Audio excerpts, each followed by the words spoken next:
Hello, and welcome to Retrieving Data with Select Statement String Patterns. In this video, we will learn about some advanced techniques in retrieving data from a relational database table. At the end of this lesson, you will be able to describe how to simplify a select statement by using string patterns, ranges, or sets of values. The main purpose of a database management system is not just to store the data, but also facilitate retrieval of the data.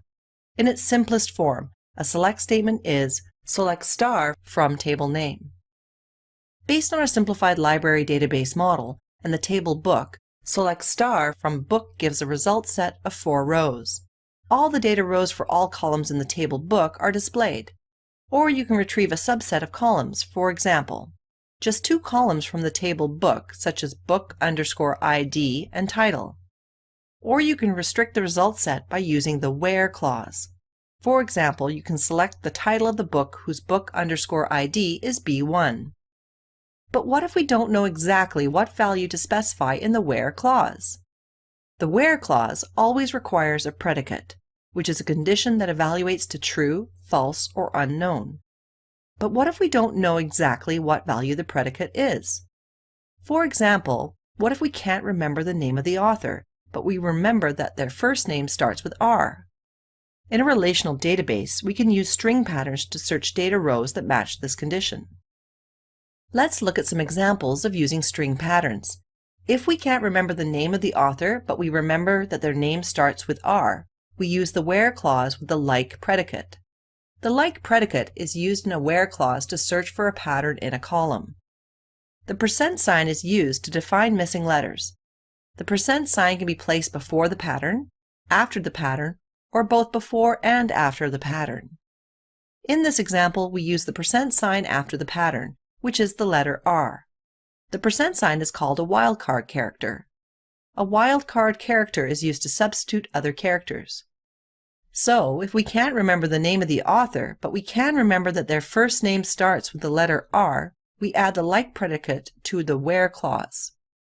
For example, select first name from author, where first name like R %. This will return all rows in the author table whose author's first name starts with the letter R. And here is the result set. 2 rows are returned for authors Raoul and Rav.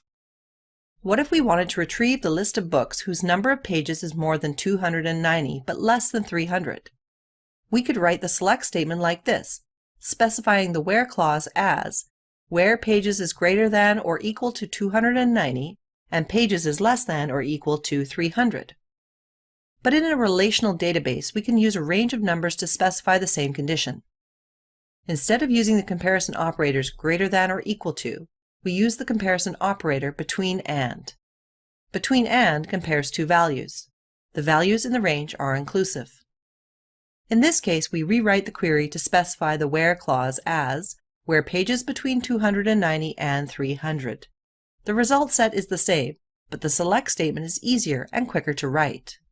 In some cases, there are data values that cannot be grouped under ranges. For example, if we want to know which countries the authors are from. If we wanted to retrieve authors from Australia or Brazil, we could write the select statement with the where clause repeating the 2 country values. However, what if we want to retrieve authors from Canada, India, and China? The where clause would become very long, repeatedly listing the required country conditions. Instead, we can use the in operator. The in operator allows us to specify a set of values in a where clause. This operator takes a list of expressions to compare against. In this case, the countries Australia or Brazil. Now you can describe how to simplify a select statement by using string patterns, ranges, or sets of values. Thanks for watching this video.